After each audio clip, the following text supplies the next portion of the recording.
Bienvenue dans 88 images par seconde, où je reviens chaque semaine sur les sorties nationales au cinéma et en VOD. Riposte féministe, documentaire sur des groupes de jeunes féministes faisant du collage pour alerter l'opinion publique et soutenir les victimes. L'idée est les suivre dans cette action et les mettre en lumière, c'est bien.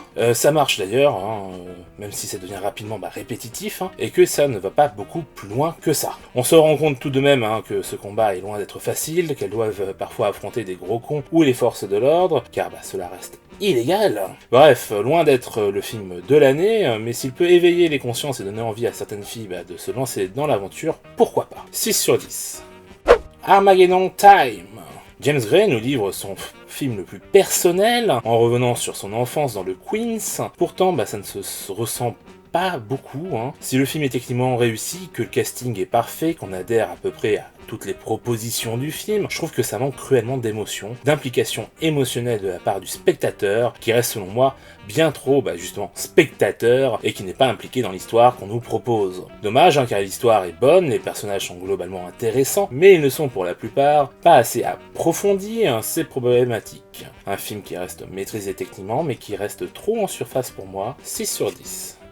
3 nuits par semaine. Roman dans l'univers du drag avec de véritables drag queens. Le film porte un regard bienveillant sur ce monde du spectacle, puis celles et ceux qui le rendent possible. Le film est très esthétisé afin de rendre honneur à ce milieu, aussi bien par la réalisation que via le personnage principal qui est photographe. Ça marche vraiment bien, les personnages sont attachants et on a envie d'en savoir plus à leur propos. Pour ceux qui ne connaissent pas bien ce qu'est le drag, le film nous montre leur quotidien jusque dans les moments les plus intimes. Un film à voir, ne serait-ce que pour les performances de Pablo Poli et Cookie Conti. 7 sur 10. Pacifiction, Tourment sur les îles. Le nouveau film de Albert Serra est une sorte de thriller politique contemplatif se déroulant à Tahiti. Il faut se laisser emporter par l'ambiance du film si vous ne voulez pas passer un mauvais moment. Pendant plus de 2 heures, j'ai réussi personnellement, mais les dernières 30-40 minutes m'ont été insupportables, surtout la dernière scène dans la boîte de nuit. Il faut dire également que la majorité des acteurs sont non professionnels et que cela se ressent beaucoup et parfois c'est mauvais. Si la plupart du temps ça fonctionne, c'est parce que la réalisation ne s'attarde pas sur la dramaturgie et nous livre des moments hors du temps. Le cadre aide beaucoup, surtout avec cette photographie qui a vraiment le don de sublimer chaque image. Dommage que la fin m'ait perdu en route du coup. 5 sur 10.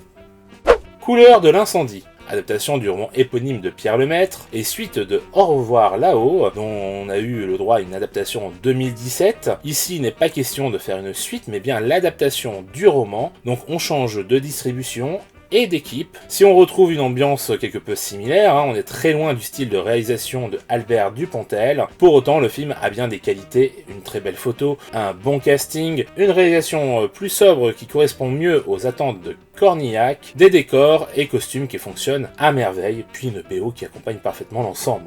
Une histoire de vengeance qui fait plaisir à voir, que vous auriez tort de ne pas aller voir au cinéma. 7 sur 10.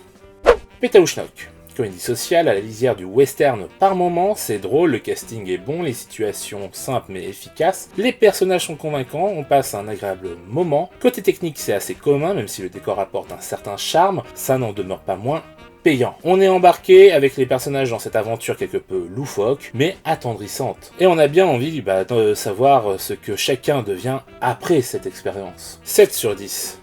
Balle perdue 2. Second long métrage et suite de son premier, Guillaume Pierret s'initie à un bon film d'action avec un casting qui tient la route, mais plus flébard que dans le premier, tout comme le scénario, alors que dans le premier l'histoire n'était pas très originale. Par contre, une fois encore, les combats au corps à corps sont très bien chorégraphiés, les scènes de course-poursuite sont bonnes. Par contre, niveau développement des personnages, c'est encore moins présent je trouve. Ça reste bon, mais attention à ne pas tomber dans le film sans intérêt pour le 3e volet, 6 sur 10. My Father's Dragon. Nora Tomei signe un 3e long métrage d'animation très proche du dernier film qu'elle a produit, Le Peuple Loup. Au niveau des personnages et de leur fonction dans le film, on a l'impression d'avoir juste changé de skin. Skin qui, en plus, est plus dépouillé que dans ses autres films. Ça fait beaucoup plus enfantin, même si ce n'est pas dénué d'intérêt, mais c'est vrai qu'on sent qu'il y a moins de détails dans les décors que dans les autres. Après, vouloir s'adresser à un public un plus jeune n'est pas un mal, mais c'est presque dommage que la quasi-totalité du film se déroule sur l'île sauvage et que la la réalité n'est là que pour justifier le message du film, alors que ce n'était vraiment pas nécessaire. Après, je dois admettre que la direction artistique est vraiment de qualité, que l'histoire reste efficace et que la BO se marie bien avec le ton du film. Donc son film le plus déceptif à mes yeux, mais ce n'est pas non plus une catastrophe, donc 5 sur 10. Zen, Grogu et les Suzuwatari. Court-métrage d'animation des studios Ghibli où Grogu rencontre les Suzuwatari. C'est mignon, mais ça ne va pas beaucoup plus loin que ça. Le film dure moins de 3 minutes et on a l'impression de voir le travail d'un étudiant. Une grosse déception vu l'attente que le projet a suscité suite à son annonce sur les réseaux sociaux. 4 sur 10. Cette semaine, il n'y a pas de film que je vais mettre en avant parce que certes il y avait des bonnes choses, mais c'était pas encore ça. Donc je vous dis à la semaine prochaine.